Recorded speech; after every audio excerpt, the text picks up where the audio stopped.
Dementia Researcher with a blog and a rating. In the world of clinical research, the spotlight often shines on principal investigators, drug companies, and the outcomes of groundbreaking studies. I'll give you an example.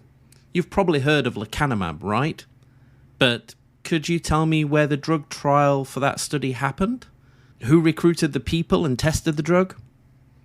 The truth is, we seldom celebrate diligent healthcare professionals who work behind the scenes to turn theoretical research and experimental drugs into actual clinical practice and new treatments. These are the people in research delivery roles, the clinical trial practitioners, research nurses, allied health professionals, and the multitude of coordinators and managers, each making unique contributions to the advancement of medical science. I suppose it's about time I should disclose why I'm actually writing this blog. Well, the truth is that in the 13 plus years I've worked at UCL and within the NIHR, the challenge of not having enough people to support delivery of clinical trials has come up, time and time and time again. Although the truth is, we also have the same challenge when it comes to people applying for clinical academic positions, both in the UK and elsewhere in the world. I won't name names, but there are definitely a number of funding lines that are going unspent due to a lack of quality clinical applications, which is probably one of the reasons behind the new NIHR Pre-Application Support Fund. There's a link in the show notes. Back to the point, because this blog is about delivering research and not academia.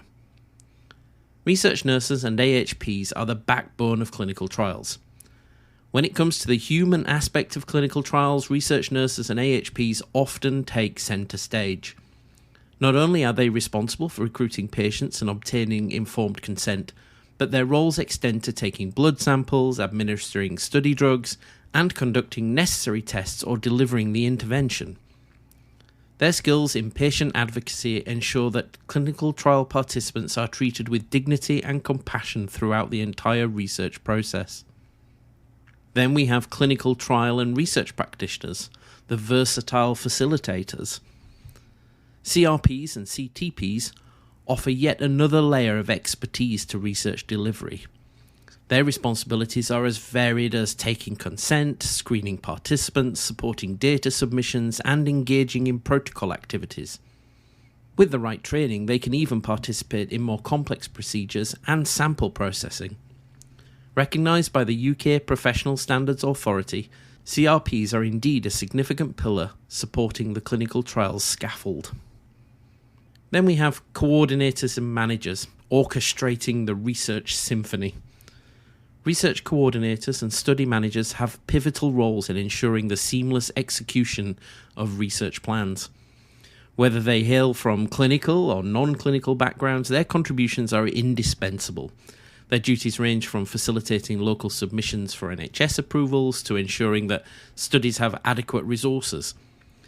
Their capability to liaise with services and sponsors while monitoring milestones makes them an integral part of the research delivery workflow. Next, let's think about data managers, guardians of integrity. Data managers are custodians of clinical trial integrity. They meticulously enter data, resolve queries, and perform quality checks to ensure the data reported aligns to the protocols. Of course, we also have to mention PIs and leadership in research delivery. These are usually the seasoned professionals who take up leadership positions. Their roles can be extraordinarily diverse, ranging from managing specialist teams to coordinating efforts across multiple divisions and trusts. These individuals often possess a rich blend of experience in conducting and coordinating research, making them valuable assets to any institution.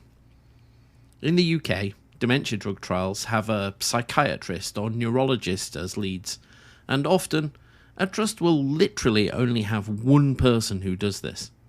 In fact, I'd be willing to bet that there are probably less than 40 people acting as drug trial PIs in the UK right now. Does that surprise you? The recent progress made in finding new drugs to treat Alzheimer's disease is likely to lead to a massive investment in more trials. New drugs, new companies, new approaches. On the conference circuit, there's lots of chat at the moment about preparedness to deliver new treatments. But far less about preparedness to deliver more trials that are just on the horizon. The labyrinth structure of clinical trials and research projects is held together by cohesive efforts of various professionals in research delivery roles, and we just don't have enough of these people. Without them, the leap from laboratory discoveries to patient benefit is going to be virtually impossible, in the UK anyway. So here's to the unsung heroes in research delivery. You make the dream of a better and healthier future for all a tangible reality. And if you're a jobbing doctor, nurse or allied health profession and you're reading or listening to this, go talk to your R&D team, because there are lots of trials on the horizon, and the truth is we need you. As the old adage goes, it takes a village. Thank you for listening. Join the Dementia Research bloggers and share your own views.